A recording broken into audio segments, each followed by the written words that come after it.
بسم الله الرحمن الرحيم. السلام عليكم ورحمة الله تعالى وبركاته. مرحبا بكم أعزائي التلاميذ، مرحبا بكم عزيزي التلميذات، مرحبا بكل المتتبعين لهذه الدروس عبر هذه القناة، مرحبا بكل المستفيدين والمعجبين بهذه القناة، قناة الأحمر كونسوليداسيون التي تتمنى لكم دائما النجاح في مسيرتكم الدراسية. هذه القناة التي تقدم لكم ما تحتاجونه من دروس في اللغة الفرنسية ومادة الرياضيات بالنسبة للمستوى الابتدائي والإعدادي. قناة الأحمر كونسوليداسيون التي تطلب منكم هذا فضلا وليس أمرا المشاركة في هذه القناة وتفعيل الجرس. نرجو منكم تفعيل الجرس لكي يصلكم دائما الجديد. إذا ما فعلتوش الجرس راه ما غاديش توصلكم الدروس اللي سنقدم. وشكرا جزيلا لكم. كما أطلب منكم المزيد من التشجيعات والبارطاج ديال هذه الفيديوهات لكي تعم الفائدة، وشكرا جزيلا لكم. Bonjour à tous, bonjour à toutes, bonjour à tous les fans de ma chaîne. J'espère que vous allez toujours très bien. Comme d'habitude, ma présence aujourd'hui, c'est pour vous présenter une nouvelle leçon. Mais la leçon d'aujourd'hui, c'est une leçon de la langue française, c'est une leçon destinée aux écoliers et aux écolières de la première année cycle collégien. Donc, soyez attentifs et suivez bien. Nous avons donc première année cycle collégien, utiliser les verbes avoir et être un imparfait. La page 37, manuel de l'élève parcours. Bien, texte. Un ogre vivait tout seul. Un ogre vivait tout seul.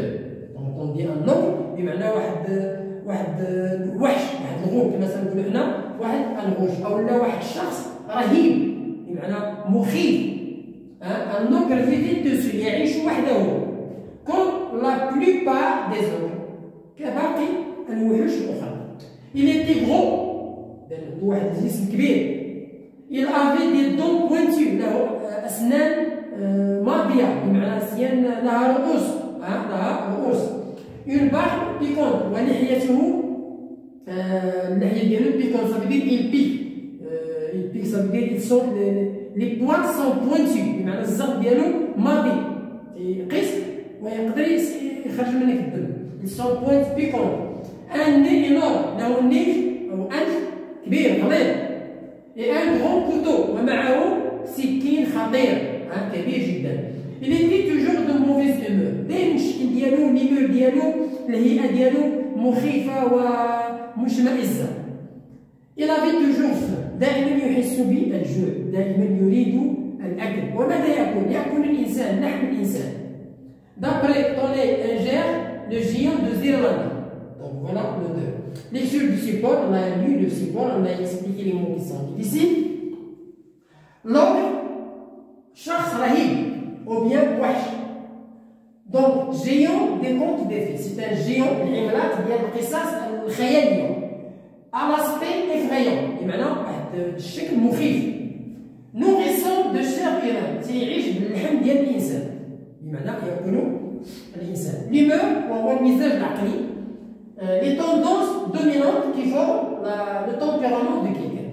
المزاج العقلي ديال واحد الانسان، لان المزاج العقلي ديال واحد الانسان ما يكونش بحال واحد الانسان اخر، يكون واحد بيناتهم واحد الخلاف بيناتهم، كل واحد عنده المزاج العقلي ديالو. premièrement je relève quelques adjectifs qualificatifs du portrait de l'ogre dans ce texte.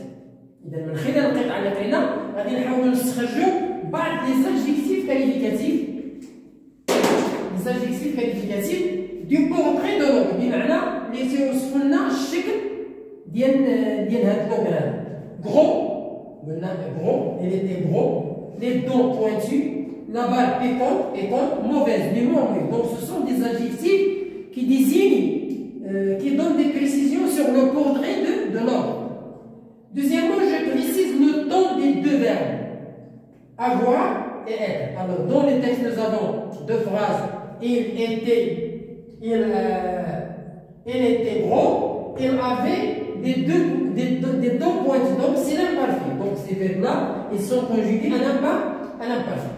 donc voilà ce qu'on appelle, je précise, le temps des deux verbes. le temps, zaman et l'af'al, ils sont conjugués à l'imparfait. je passe à notre tableau pour terminer l'explication. Bien. Alors, je termine l'expression. Troisièmement, je relis les phrases qui sont construites avec deux verbes. Avec ces deux verbes. Je relis les phrases, je relève. Qui sont construites avec les deux verbes. Maintenant, les verbes qui sont conjugués à l'imparfait avec le verbe être et le verbe avoir. Il était gros, donc était c'est le verbe être. Il avait des dents pointues, avait c'est le verbe avoir. Il était toujours de mauvaise humeur, c'est le verbe être. Il avait toujours faim, c'est le verbe avoir. Donc voilà les phrases qui sont construites avec le verbe avoir et le verbe être à l'imparfait. J'analyse la construction des phrases avec ces deux verbes. Alors nous avons petit a, avoir plus nom plus adjectif. Donc il, c'est le verbe du sujet. Le verbe avoir avait, le nom une chemise, l'adjectif rouge. Donc voilà, avoir plus nom plus adjectif. Il avait une chemise rouge. Être plus l'adjectif. Ici nous avons être plus l'adjectif. Pourquoi? Parce que le verbe avoir, il exprime la position. Et ici le verbe être exprime l'état. Donc il était heureuse. Qui est-ce qui était heureuse? C'est elle.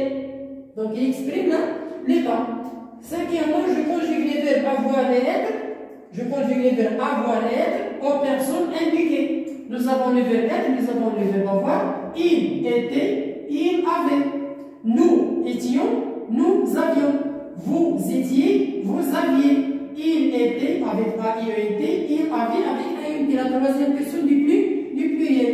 Sixièmement, les terminaisons de l'imparfait sont et, A-I-S, la première personne, A-I-S, la deuxième personne, A-I-T, la troisième personne du singulier, I-O, I-O-N-S, la première personne du pluriel, I-E-Z, la deuxième personne du pluriel, A-I-E-N-T, la troisième personne du pluriel. Donc, ce sont les terminaisons de l'imparfait. Je retiens. Donc, je garde dans mon mémoire le verbe avoir, j'avais, tu avais, pardon, ici nous avons tu avais, il avait, nous avions, vous aviez, il avait. Et le verbe être, j'étais, tu étais, il était, nous étions, vous étiez, il était. Donc voilà la conjugaison des verbes à avoir. Donc je passe à notre tableau.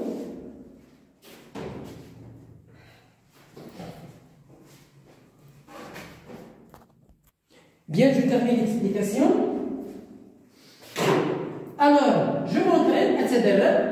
Je complète le vide, ça veut dire à la place des points, je mets le verbe avoir, bien le verbe être. Hein? Le verbe avoir, il exprime la position, donc en complément, et le verbe être, il exprime l'état. Il exprime l'état, à la partie. Le paysan pauvre. Alors, le paysan pauvre. Alors, qu'est-ce qu'on dit? Le paysan était pauvre. Il était pauvre. Donc, voilà le verbe être. Mais, il était généreux. Donc, l'état, il exprime l'état. Il avait une vache. Donc, ici, nous avons la position. Il avait une vache. Une chèvre. Il était content. Il était content de les conduire à la prairie. Il était content. Qui est-ce qui était content? C'est il, c'est le paysan. B. Nous étions à la forêt quand un loup surgit des bois. Ah, nous étions, donc ici l'exprime l'état, nous étions à la forêt, hein, quand un loup surgit des bois. Nous avions peur. Avoir peur, le verbe avoir peur. À ce moment-là, un chasseur qui était, il exprime l'état, à côté, s'approcha, il avait un fusil. La possession, il avait un fusil, le loup se sauva. Le lait se sauva, c'est le passé simple. Deuxièmement, je complète avec avoir ou bien être. À l'infinitif. Avoir et être à l'infinitif. Faim, avoir faim. Soif, avoir soif. Peur, avoir peur. Être calme, être petit, avoir raison, être raisonnable. Donc voilà les verbes qui se conjuguent avec le verbe avoir et le verbe être. J'investis pour décrire un personnage de mon choix, j'utilise trois phrases descriptives. Hein? J'utilise trois phrases descriptives selon les structures suivantes. Alors, on va utiliser deux phrases. Nous avons un pronom, un verbe être à l'imparfait plus l'adjectif. Elle, c'est le pronom. Le verbe être, il était, l'adjectif joli. Elle était jolie. Bon, le pronom plus le verbe avoir à l'imparfait plus le nom plus l'adjectif. Alors, il, le pronom, le verbe avoir, il a, plus le nom, une voiture. Comment il a voiture? L'heure, c'est l'adjectif. Donc, il avait, il a, le verbe avoir à l'imparfait, pardon. il avait ici, il était, alors ici, il avait une voiture neuve. Donc voilà. Voilà le pronom plus le verbe avoir en imparfait plus le nom plus l'adjectif. La description d'un personnage. La description d'un personnage. Voilà la fin de notre leçon. J'espère que vous avez bien assimilé le contenu de ces exercices-là. Bonne chance, bonne réussite et à la prochaine vidéo. Au revoir.